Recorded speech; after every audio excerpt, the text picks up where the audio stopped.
Hi, my name is Jamie Rowe, and today I'm going to talk to you about Cinder by Marissa Meyer.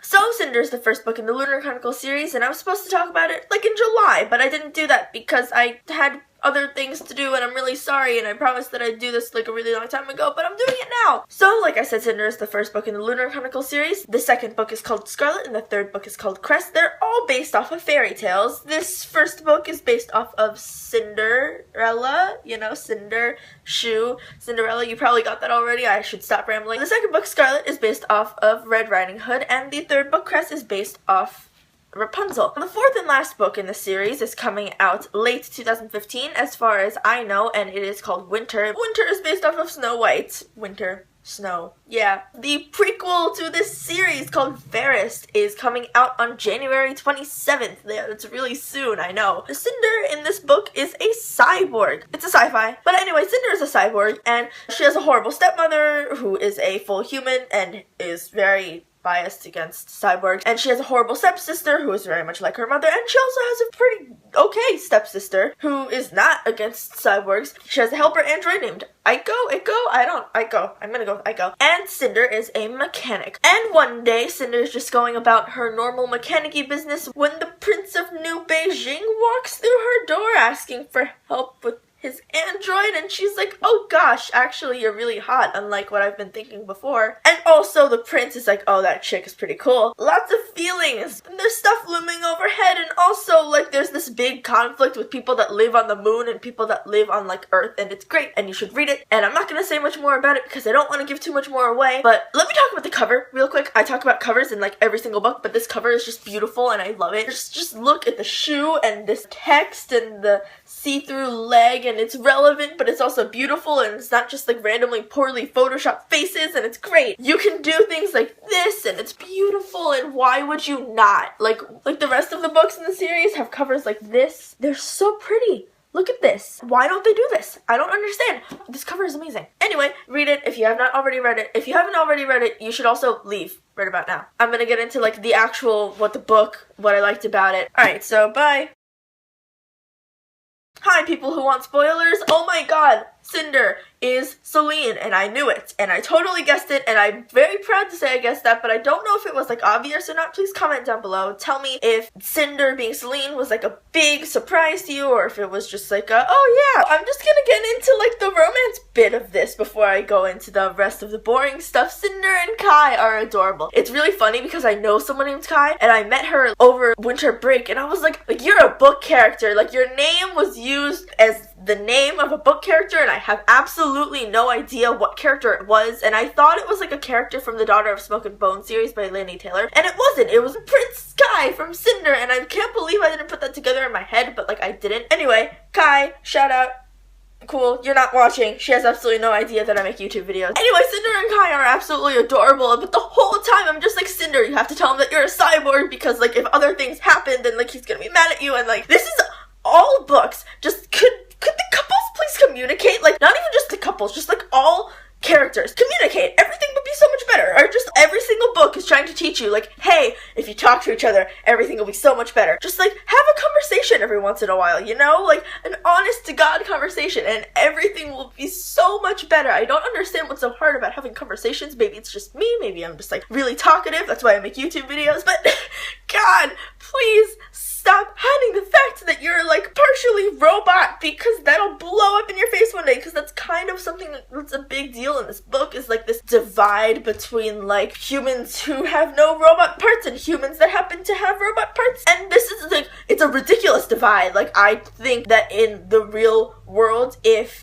honestly, if anything, it would be the opposite. The people with the robot parts would be cool, but that's not what happens in this book. The people with the robot parts are seen as ugh, and I don't understand that. They're still human. They're still the same species as you. I don't understand what the big deal is. Cinder's technically not the same species because she's lunar, but she didn't know that. So Like, alright. But anyway, Prince Kai and Cinder are so cute, and the end was absolutely heartbreaking when he's just like, were you just like lying to me the whole time? And she's like, no, but like actually she was, and she's like, she can't truthfully say no, but like he wasn't asking if he doesn't care that she's a cyborg as far as I'm concerned. Like, that's not what I would care about. I think he's more betrayed by the fact that she's lunar, because like humans versus lunar is more important than like humans versus cyborg. I don't know that you understood any of what I just said. I'm gonna get into less infuriating territory now. No, actually, I'm gonna go into more infuriating territory, because I'm gonna start talking about like Adri, whatever the hell her name is, and Cinder. Like, could you treat someone with any more disrespect? I'm gonna calm down, because my parents are gonna come in being like, what are you so mad about? And I'm gonna be like, nothing, I'm just ranting about a book. But like I said before,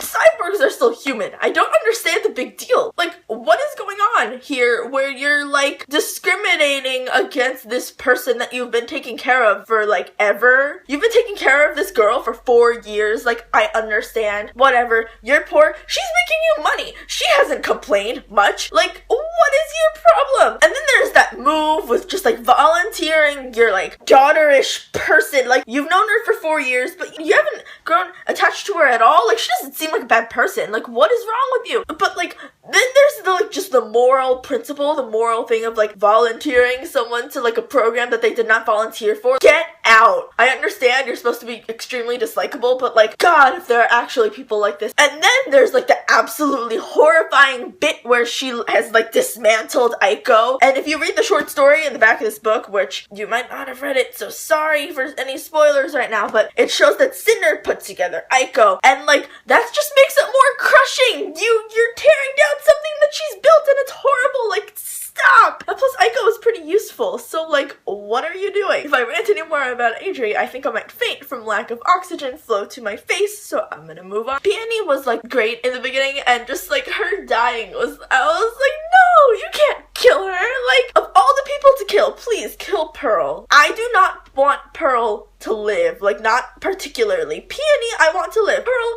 indifferent towards. She's horrible, so like, I don't care. But like, Peony was nice. She was like, hey, I'll go to the junkyard with you, and she's like, whoops, caught blue fever. I'm gonna die now. She's sitting in the hospital, and then there's this like annoying android, computer, whatever, robot people going around being like, you can't sit here. And Cinder's just like, I'm trying to watch my sister die. I think I just got lip gloss on my book. Oh my god, Aiko is like sassy and like totally fangirly, and so is Peony. Peony was fangirly too, but Aiko is just amazing. And can we just like discuss the fact like she's just so fangirly, like moony-eyed over Prince Kai. It's adorable. I cried during that scene where Cinder comes back and finds Aiko in that box. I was just like, oh my god, no. Aiko's like the friend I want to have but like don't have. Aiko's like Alice in Twilight. Where's Twilight? Here's Twilight. Aiko's like Alice in Twilight. She's just that peppy and that excited about everything, and it's fantastic. Queen Lavanna is absolutely horrible. Excuse me, Queen Lavanna. I know you're like the evil dictator person and you absolutely would scare the crap out of me, but like, first of all, you're a pedophile because Prince Kai is like 17 years old and you're what? Like, so you are the sister to Cinder's mother, right? So that means you're old enough to be Cinder's mother, or at least just like a little bit older than that, so it's still kind of creepy pedophile-y, but I'm not sure. I'm picturing you as pretty old. I might be wrong. You might be like 25.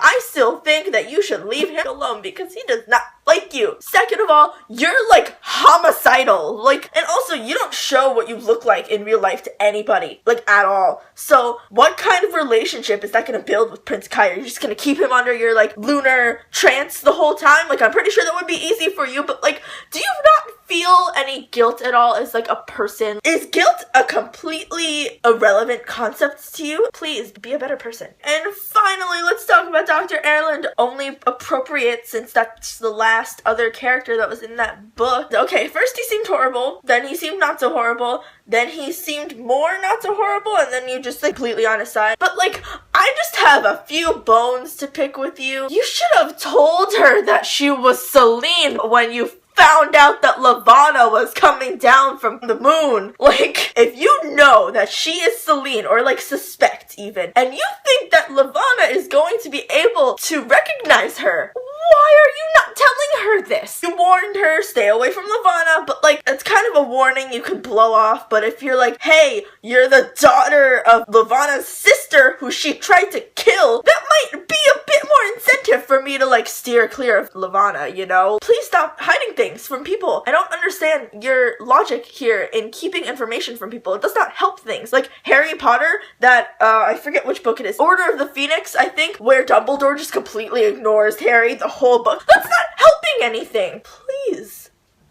Communicate. He just like reveals, just like, bomb, hey, you're Celine. Also, here's a foot. I find it really funny that in the original like Cinderella story, the prince returns the foot, and in this scenario, Dr. Erland is the prince, and he makes her a princess. Ha, ha. I'm searching for symbolism here. Anyway, absolutely fantastic, and I totally want to read the rest of the books again, because I've already read these books. Why did they do this on paperback? Do they just have this page? I know there's a page here with ads. Don't do that. Just extend it to here. Okay, so if you read Cinder and did not read Scarlet and Crest, I don't understand why, unless you just didn't have time to go to the library or the bookstore, but I recommend that you go to either the library or the bookstore like right now, because these books are amazing and they're only getting better, and I can't wait for the finale. I also can't wait for the prequel. Queen Lavanna is getting a prequel, and like, I hope there is some explanation as to why you are so terrible, or like there's some way that I can empathize with you, because otherwise just get out of my line of sight. Anyway, if you liked Cinder, please tell me down below, or if you did not like Cinder, please tell me that down below. Leave comments about Cinder and we can fangirl together, and tell me what books you'd like me to read and review down below in my normally ranty fashion. And if you like this video, please like the video, possibly subscribe. If you didn't like the video, I'm really sorry, blah blah blah, all the things that I normally say at the end of my videos. I'm gonna go edit this now. This video is like 20 minutes long. Let's hope I can cut this down. Bye.